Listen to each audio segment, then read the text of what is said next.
JNN news కి స్వాగతం. Bulletin లో ముందుగా హెడ్లైన్స్. తెలంగాణ భవన్లో బీఆర్ఎస్ నాయకుల పత్రికా సమావేశం.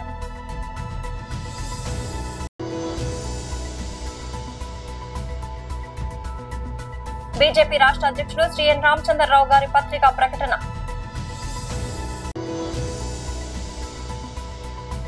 టీటీడీ మాజీ చైర్మన్ వైఎస్ఆర్సీపీ రాష్ట్ర అధికార ప్రతినిధి బొమ్మన కరుణాకర్ రెడ్డి ప్రెస్ మీట్.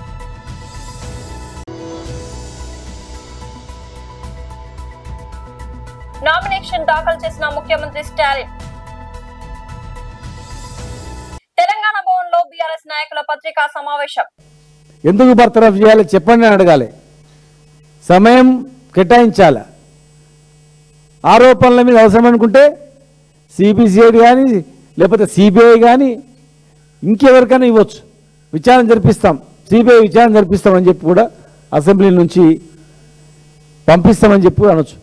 కానీ ఒకటి మాట్లాడితే చివరికి ఇలా మాట్లాడేదంటే కేసీఆర్ని సస్పెండ్ చేయాలి, అక్రమాలపైన పొంగులేటిని సస్పెండ్ చేయాలి, బర్తరఫ్ చేయాలి అని చెప్పంటే ఎంతోమంది నిరుపేదలను నిరాశ్రయం చేసినారు, భూములు ఉంచుకుంటున్నారు, అక్రమంగా బెదిరిస్తున్నారు, కబ్జాలు చేస్తున్నారు, బలవంతంగా రాయించుకుంటున్నారు, రెవెన్యూ డిపార్ట్మెంట్ గుప్పిట్లో పెట్టుకొని విచ్చలవిడిగా హైదరాబాద్లో భూములన్నీ కూడా గొల్లగొడుతున్నారు. మరి దీని మీద అక్రమ మైనింగ్ చేస్తున్నారు. దీన్ని విచారణ జరపాలని అన్నప్పుడు మరి దానికి కేసీఆర్ గారు అసెంబ్లీకి రానందుకు సస్పెండ్ చేయడం అనడంలో అర్థమే ఉంది, పోలికేముంది? రెండింటికి ఏదైనా ఒక చిన్న పోలికనే ఉందా? సబ్జెక్ట్ ఏంది? అవినీతి అక్రమాల మీద మాట్లాడుతూ ఉంటే అటెండ్ కావట్లేదు, అసెంబ్లీకి రావట్లేదు కనుక ఆయనను సస్పెండ్ చేయండి అంటే ఏమైనా అర్థం ఉందా?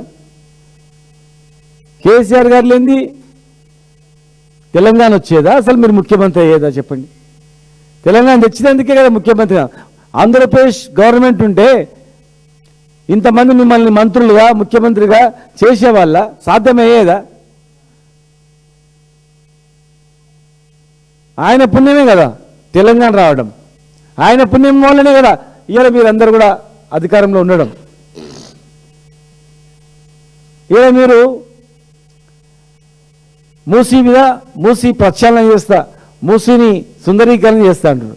ఎక్కడి నుండి వస్తారు నీళ్ళు? కొండపోచమ్మ సాగర్ కాదా, మల్లన్న సాగర్ కాదా? మరి కొండపోచమ్మ సాగర్కు మల్లన్న సాగర్కు నీళ్ళు ఎక్కడి నుంచి వస్తున్నాయి? ఈ రెండింటికి నీళ్లు ఎక్కడి నుంచి వస్తున్నాయి? కేసీఆర్ గారు ఇచ్చిన కాళేశ్వరం ప్రాజెక్టు ద్వారానే కదా, కేసీఆర్ గారు తెచ్చిన నీళ్ళ నుంచే కదా ఇక్కడ పోసి మళ్ళీ ఇక్కడ నుంచి మూసి నుంచి పంపించేది. కేసీఆర్ గారు ప్రాజెక్టులేందే మూసి ప్రక్షాళన అవుతుందా? అంతెందుకు ఫోర్త్ సిటీ అంటున్నారు. మరి ఫోర్త్ సిటీలో ఉన్నటువంటి ఆ భూములు ఎవరు అక్వైర్ చేశారు? 20,000 ఎకరాలకు అక్వైర్ చేయడానికి నోటీసులు ఇస్తే 13,900 ఎకరాలు అక్వైర్ చేయడం జరిగింది. మీరు అధికారంలో వచ్చిన వెంటనే ఈ భూములను రైతులకు ఇప్పిస్తామని చెప్పన్నారు, వాపస్ ఇస్తామని చెప్పారు. ఎక్కడ వాపస్ ఇస్తుండ్రా? ఫోర్త్ సిటీ అని చెప్పని ఇంకేదో రకరకాల పేర్లు పెట్టి ఎవరికో ప్రైవేట్ వాళ్ళకు 3,000 ఎకరాల ఎందుకంటే శాసనం చెప్పినట్లుంది, 3,000 ఎకరాల జూ పార్క్ అంట, ఇంకో స్టేడియం ఎకరాలంట. మళ్ళీ కోర్టులో రైతులు కోర్టుకు వెళ్తే కోర్టులో మళ్ళీ ఏమో అఫిడవిట్ ఇచ్చిండ్రు, కోర్టులో లేదు మేము ఫార్మాసిటీ పెడతామన్నారు. ఎలక్షన్ల కన్నా ముందు ఫార్మాసిటీ పెట్టాల్సింది లేదు, బరాబర్ మేము ఎలక్షన్లో గెలిపేయండి, మీకు మీ భూమి మీకు వాపస్ ఇస్తామని చెప్పిండ్రు.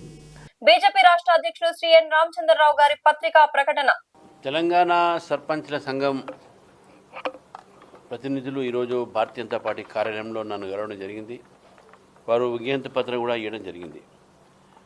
వారికి రావాల్సినటువంటి ఒక ఏదైతే కేంద్ర ప్రభుత్వం నుంచి 15th ఫైనాన్స్ కమిషన్లో అయితే నిధులు విడుదల చేశారో ఆ విడుదలని ప్రభుత్వము దారి మళ్లిస్తుందని చెప్పి పదే భారతీయ జనతా పార్టీ చెప్తా ఉన్నది. గతంలో సర్పంచ్ల ఒక పరిస్థితి ఏ విధంగా ఉందంటే అప్పుడు ఉన్నటువంటి ప్రభుత్వము నిధుల్ని దారి మళ్లించి సర్పంచ్లు ఏ పని చేసినా వాళ్ళ మీద కేసులు పెట్టి జైలు కూడా పంపించి చాలామంది సర్పంచ్లు బిల్లులు కట్టలేక వాళ్ళ మీద ఒత్తిడి పెడతా ఉంటే ఆత్మహత్య చేసిన సంఘటనలు చూసినాం. ఈ నేపథ్యంలో కాంగ్రెస్ పార్టీ రేవంత్ రెడ్డి గారి స్వయాన మేము వచ్చిన తర్వాత సర్పంచ్లకు న్యాయం చేస్తాము, విడుదల చేస్తామని చెప్పేసి నిధులని చెప్పడం జరిగింది. కానీ 2-4 సంవత్సరాలు వారు అయింది, ఎలక్షన్స్ అయిపోయినాయి, కొత్త సర్పంచ్లు కూడా ఇక్కడ ఎన్నుకోవడం జరిగింది. అయినా కూడా 16th finance commission 16th finance రాబోతూ ఉంది. 15th ఫైనాన్స్ కమిషన్ నుంచి విడుదలైనటువంటి ఒక ఈ మధ్యనే 640 కోట్ల రూపాయలు విడుదలైనవి. అది గ్రామ సర్పంచ్లకు నేరుగా పోవట్లేదు. అక్కడ ఉన్న సిబ్బంది కూడా వాళ్ళకు జీతాలు ఇవ్వలేని పరిస్థితి ఉన్నది. అక్కడ ఉన్నటువంటి ఒక పనులు ఏవైతే చిన్న పనులు ఏదైతే శానిటేషన్ వర్కర్స్కి కానీ అక్కడ వాళ్ళకు కూడా జీతాలు ఇవ్వలేని పరిస్థితి ఉన్నది. ఈరోజు మేము ముఖ్యమంత్రి గారిని డిమాండ్ చేస్తూ ఉన్నాం. ముందు గ్రామ పంచాయతీలకు బకాయిలు ఏది ఉన్నాయో, కేంద్ర ప్రభుత్వం నుంచి వచ్చిన నిధులు ఏది ఉన్నాయో ఆపకుండా, దారి మళ్లించకుండా గ్రామ సర్పంచ్లకు గ్రామాలకు ఇవ్వాల్సిందిగా భారతీయ జనతా పార్టీ డిమాండ్ చేస్తూ ఉంది. ఈరోజు సర్పంచ్ సంఘము ఏదైతే ఉద్యమాన్ని తీసుకుంటున్నారో, వాళ్ళు డిమాండ్ చేస్తూ ఉన్నారో దానికి పూర్తిగా భారతీయ జనతా పార్టీ మద్దతు పలుకుతున్నాము. ఈరోజు మా తరఫున చెప్పి తెలియజేస్తున్నాను.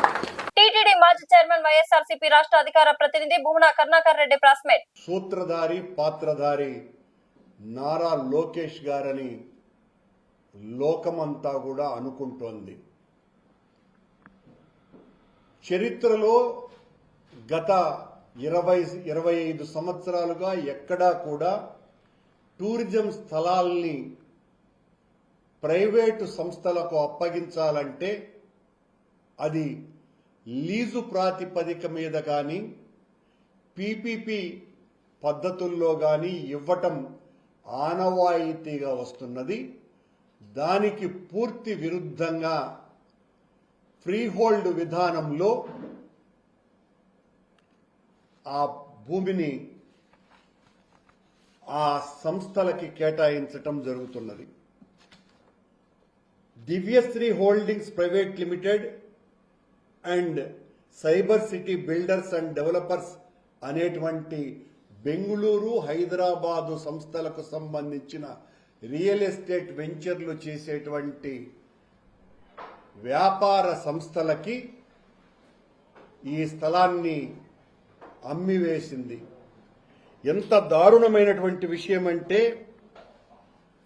అమ్మటమే కాకుండా ఈ స్థలానికి సంబంధించి వాళ్ళు చేసేటువంటి వ్యాపార ఒప్పందాలలో టూరిజం సంస్థతో కుదుర్చుకున్నటువంటి దానిలో భాగంగా 15 సంవత్సరాల పాటు జీఎస్టీ అన్నదే పూర్తిగా రీఎంబర్స్మెంట్ చేసే విధంగా నిర్ణయం తీసుకోవటం జరిగింది. ఏపీ జీఎస్టీని 1000 కోట్ల రూపాయల స్థలం, ప్రభుత్వం ఇచ్చేటువంటి ప్రోత్సాహాలు మరొక 300-400 కోట్లు, మొత్తం పెట్టుబడిపై 10% అంటే 40 కోట్లకు పైగా ప్రోత్సాహాలు ఇస్తున్నారు. భూమి కొనుగోలుపై 100% స్టాంప్ డ్యూటీ రీఎంబర్స్మెంట్. ఇది మరింత ఆశ్చర్యకరమైనటువంటి విషయం. భూమే విలువనే 4,80,00,000 రూపాయలకు అమ్మేస్తూ దానికి అయ్యేటువంటి స్టాంప్ రిజిస్ట్రేషన్ ఫీజును కూడా పూర్తిగా రీఎంబర్స్మెంట్ చేస్తున్నారు. 5 సంవత్సరాల పాటు విద్యుత్ ఇండస్ట్రీ రేట్లతో ఉండేటువంటి ఛార్జీలను మొత్తం రీఎంబర్స్మెంట్ చేసే విధంగా పూనుకోవటం జరిగింది. ప్రాపర్టీ ట్యాక్స్ లేదు, వాటర్ ట్యాక్స్ లేదు, సెనరేజ్ ఛార్జీలు ఇండస్ట్రీ రేట్లలో అన్నింటికి కూడా 5 సంవత్సరాల పాటు రీఎంబర్స్మెంట్ ను వర్తించే విధంగా ఒప్పందం చేసుకున్నారు. ఆశ్చర్యంగా దీనికి సంబంధించి ప్రభుత్వం ప్రకటన కూడా చేయలేదు. మా దగ్గర 22 ఎకరాల భూమి ఉంది, ఈ భూమికి ఆసక్తి గలవారు అప్లై చేసుకోవచ్చును అని ఎక్కడా ప్రకటన లేదు. తమిళనాడు అసెంబ్లీ ఎన్నికల నేపథ్యంలో ముఖ్యమంత్రి ఎంకే స్టాలిన్ టీవీకే అధ్యక్షుడు విజయ్ నామినేషన్లు దాఖలు చేశారు. ముఖ్యమంత్రి స్టాలిన్ వరుసగా 3 సార్లు కొలత్తూరు నియోజకవర్గం నుంచి గెలుపొందారు. ఆయన ఈసారి కూడా అక్కడి నుంచే బరిలోకి దిగుతున్నారు. నామినేషన్ పత్రాలను సమర్పించిన అనంతరం ముఖ్యమంత్రి రోడ్ షో నిర్వహించారు. ఈ సందర్భంగా మాట్లాడుతూ ఢిల్లీకి వ్యతిరేకంగా తమిళనాడు పోరాడుతోందని అన్నారు. ఈసారి గొప్ప విజయాన్ని అందుకోబోతున్నామని కార్యకర్తలను అభిమానులను ఉద్దేశించి అన్నారు. కొత్తగా రాజకీయాల్లోకి వచ్చిన నటుడు టీవీకే పార్టీ అధ్యక్షుడు విజయ్ 2 అసెంబ్లీ స్థానాల నుంచి పోటీ చేస్తున్నారు. పెరంబూరు, తూర్పు తిరుచి నుంచి బరిలోకి దిగుతున్న విజయ్ తాజాగా పెరంబూరు నుంచి నామినేషన్ దాఖలు చేశారు. విజయ్ ను చూసేందుకు అభిమానులు పెద్ద ఎత్తున తరలి వచ్చారు. నామినేషన్ దాఖలు చేసిన అనంతరం విజయ్ మాట్లాడుతూ, నేను ఎంపిక చేసిన వారు కేవలం ఎన్నికల్లో పాల్గొనే అభ్యర్థులు మాత్రమే కాదని వారు ప్రజలకు రక్షకులు అని అన్నారు. వారికి మీ మద్దతు ఇవ్వాలంటూ విజ్ఞప్తి చేశారు. ఎల్కతుర్తి బస్టాండ్ కూడలిలో వద్ద ఎమ్మెల్యే పాడె కౌశిక్ రెడ్డి దిష్టిబొమ్మ దహనం. ఎల్కతుర్తి మండల కేంద్రంలోని బస్టాండ్ కూడలిలో కాంగ్రెస్ పార్టీ నాయకులు కార్యకర్తల నిరసన కార్యక్రమం చేపట్టారు. ఎమ్మెల్యే పాడి కౌశిక్ రెడ్డి దిష్టిబొమ్మను దహనం చేశారు. ఎల్కతుర్తి మండల కాంగ్రెస్ మాజీ అధ్యక్షులు ఇంద్రసేనారెడ్డి, పెద్ది వెంకటనారాయణ గౌడ్, మార్కెట్ చైర్మన్ సంతాజీ, అశోక్ ముఖర్జీ, కాంగ్రెస్ సర్పంచ్లు, వార్డు సభ్యులు, యువ నాయకులు, కార్యకర్తలు పాల్గొన్నారు. నినాదాలతో కొనసాగింది. కాంగ్రెస్ నాయకులు మాట్లాడుతూ ఎమ్మెల్యే కౌశిక్ రెడ్డి విధానాలను తీవ్రంగా ఖండించారు. ప్రజా సమస్యలను పట్టించుకోకుండా వ్యవహరిస్తున్నారని, అభివృద్ధి పనుల్లో నిర్లక్ష్యం వహిస్తున్నారని ఆరోపించారు. కాంగ్రెస్ మండల అధ్యక్షులు, మాజీ అధ్యక్షులు, ఎన్ఎస్యుఐ నాయకులు, కాంగ్రెస్ కార్యకర్తలు పాల్గొన్నారు.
కాంగ్రెస్ వాళ్ళు చేస్తున్నారు. వెహికల్స్ బాగా ఆగినాయి.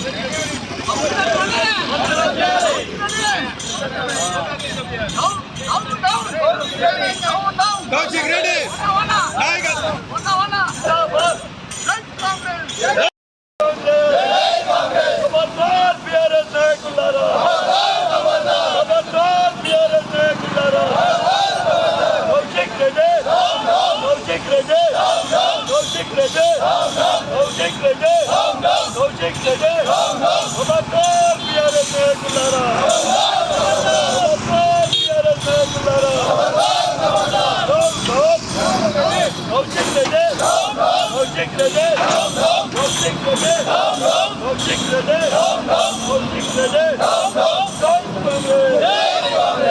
ప్రభాకరన్ నాయకత్వం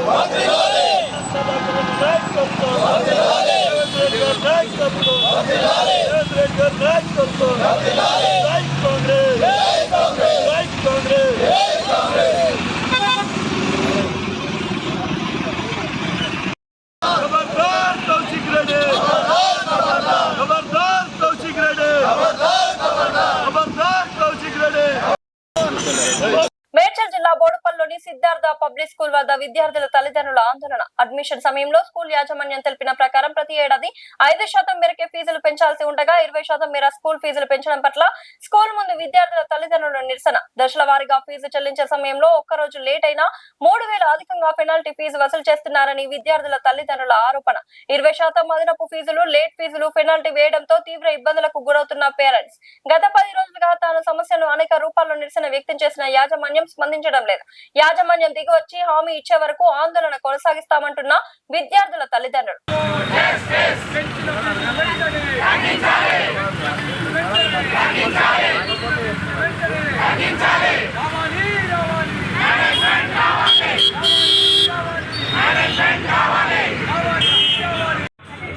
నమస్తే అండి. మా పేరు బాలకృష్ణ. నేను ఇక్కడ సిద్ధార్థ స్కూల్లో మా పిల్లల ఫీజు గురించి మేమందరం ఇక్కడ ప్రొటెస్ట్ చేస్తున్నాము. ఇక్కడ ప్రొటెస్ట్ ఏంటంటే వీళ్ళు ఒక స్ట్రక్చర్ ప్రకారము ఫీజులు పెంచట్లేదు. మేజర్గా ఏంటంటే 5% మాకు పెంచుతామని స్టార్టింగ్లో చెప్పిండ్రు, కానీ దాని ప్రకారం పెరగట్లేదు. ఇంకోటి ఏంటంటే తెలంగాణ స్టేట్ గవర్నమెంట్ చాలా విషయాల్లో ముందుకు వస్తుంది. ప్రైవేట్ స్కూల్లో ఫీజెస్ గురించి నియంత్రిస్తామని చెప్పేసి చెప్తున్నారు. కాకపోతే ఇక్కడ ఈ సిద్ధార్థ స్కూల్లో మేము దగ్గర ఒక 300-400 మంది పేరెంట్స్ ఇక్కడ వచ్చి ప్రొటెస్ట్ చేస్తున్నాము. మేము మేనేజ్మెంట్కి లెటర్ ఇవ్వడం జరిగింది, ప్రిన్సిపాల్ని కలవడం జరిగింది, తర్వాత పోలీస్ వాళ్ళకు యంత్రాంగానికి కూడా ఇన్ఫర్మేషన్ ఇవ్వడం జరిగింది. ఇలాంటి ఫీజులు పెంచుతున్నారు. 13 నుంచి 20% ఇద్దరు పిల్లలు ఉన్న వరకైతే మోర్ దెన్ 20% ఫీజు అనేది పెరగడం జరిగింది.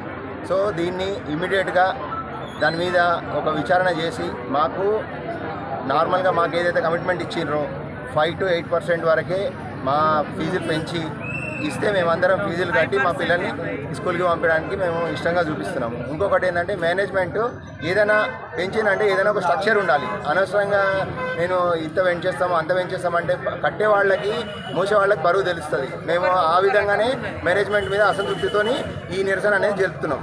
మేజర్గా ఏంటంటే మీరు ఒక డిస్కషన్ అనేది జరిగితే దాని మీద ఏమైనా ముందుకు తీసుకోవడానికి మేము అన్ని రకాలుగా రెడీగా ఉన్నాం. ఓన్లీ ఏంటంటే మేనేజ్మెంట్ ముందుకు వచ్చి మాతో డిస్కస్ చేసి మేము ఎందుకు ఇంతగానం ఫీజులు పెంచిండ్రు. యాక్చువల్గా 2019కి ఇప్పుడు కనుక పోలిస్తే మేము 44,000 స్టార్టింగ్లో పే చేసినాం. ఇప్పుడు పే చేసే పరిస్థితికి వచ్చేసరికి 80,000కి వచ్చింది. అంటే 2019కి ఇప్పటికి 8 సంవత్సరాల దగ్గర డబల్ ఫీజు పెరిగింది. అంటే అన్ని రోజులలో మా జీతాలు పెరగలేదు కదా, మా జీతాలు పెరగలేదు. మేము కట్టాల్సిన ఫీజులు అంతగానం పెరిగితే మేము మాత్రం మా పిల్లల్ని ఎలా చదివిస్తాము? ప్రైవేట్కి వచ్చినామన్న ఉద్దేశంతో మొత్తం ఇష్టం వచ్చినట్టు మాకు ఇట్లా ఫీజులు పెంచుతాము, ఎవరు పట్టించుకునే వాళ్ళు లేరు అన్నట్టు బిహేవ్ చేస్తే మాకు మంచిగా అనిపిస్తలేదు. సో దాని విషయమే అందరికీ మీడియా సమక్షంలో చెప్పి అందరికీ అలర్ట్ చేస్తేనే మీరు వింటారన్న ఉద్దేశంతో మేము ముందుకు వచ్చి చెప్తున్నాం. ఇంకొకటి ఏంటంటే కొంచెం ఈ కలెక్టర్ కానీ తర్వాత యంత్రాంగం కానీ ఈ విషయం కొంచెం గమనించి దీని మీద ఇమీడియట్గా ఒక యాక్షన్ చేసుకుంటే బాగుంటుంది అనేది మా ఒక విజ్ఞప్తి. రెవెన్యూ అధికారుల నిర్వాహకం. పేద కుటుంబానికి రేషన్ కార్డు. 6వ తరగతి విద్యార్థినికి ఆర్టీసీలో ఉద్యోగం సాకుతో కార్డు తొలగింపు. నాగర్ కర్నూలు జిల్లా అచ్చంపేట నియోజకవర్గ కేంద్రంలో అనాలోచితంగా అర్హులైన పేద కుటుంబానికి రేషన్ కార్డు తీసివేసిన రెవెన్యూ అధికారులు. బాధితుల కథనం ప్రకారం పట్టణానికి చెందిన బొడ్డుపల్లి మల్లేష్ ఇటీవల చౌకధర దుకాణానికి రేషన్ తీసుకోవడానికి వెళ్లగా తన రేషన్ కార్డు రద్దయినట్లు తెలిసిన డీలర్ దీంతో బాధితుడు మీ సేవకు వెళ్లి విచారించగా ప్రభుత్వ రికార్డుల్లో తన కూతురికి ఆర్టీసీలో ఉద్యోగం ఉన్నట్లు నమోదు చేసి రేషన్ కార్డులు అధికారులు రద్దు చేసినట్లు తెలిపిన మీ సేవ సిబ్బంది తన కూతురు ఓ ప్రైవేట్ పాఠశాలలో 6వ తరగతి చదువుతుందని, అధికారుల తప్పిదం వల్ల తాను రేషన్ కోల్పోతున్నానని ఆవేదన వ్యక్తం చేసిన బాధితుడు వాస్తవాలు తెలుసుకొని తమకు రేషన్ కార్డును పునరుద్ధరించాలని కోరిన బాధితుడు. 6th క్లాస్ చదువుతున్నాను, నాకు ఆర్టీసీ జాబ్ ఉన్నట్టు చూపిస్తుంది. వల్లనే మాకు రేషన్ కార్డ్ కట్ చేసి మా రేషన్ కార్డ్ మాకు ఇవ్వాలని కోరుకుంటున్నాను.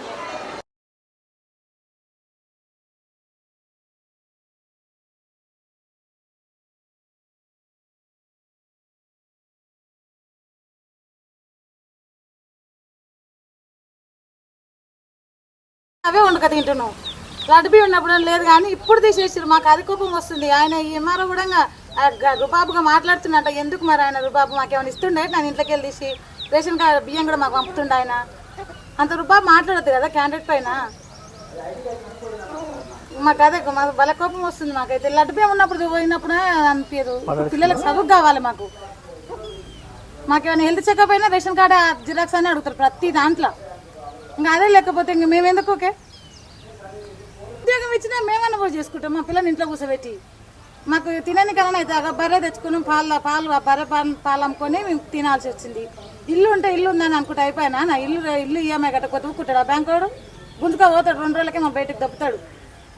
ఆ జాబ్ మాకు ఇచ్చినా బాగున్నాను. నేనన్నా పోతా. నేను 10 పాస్ ఇంటర్ డిగ్రీ వరకు చేసిన నేనన్నా పోతా. ఒక బులెటిన్ ముగించే ముందు హెడ్లైన్స్ మరోసారి. తెలంగాణ భవన్లో బీఆర్ఎస్ నాయకుల పత్రికా సమావేశం.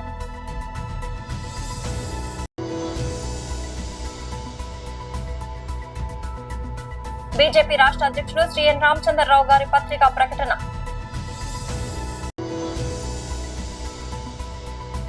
టీటీడీ మాజీ చైర్మన్ వైఎస్ఆర్సీపీ రాష్ట్ర అధికార ప్రతినిధి బొమ్మన కరుణాకర్ రెడ్డి ప్రెస్ మీట్.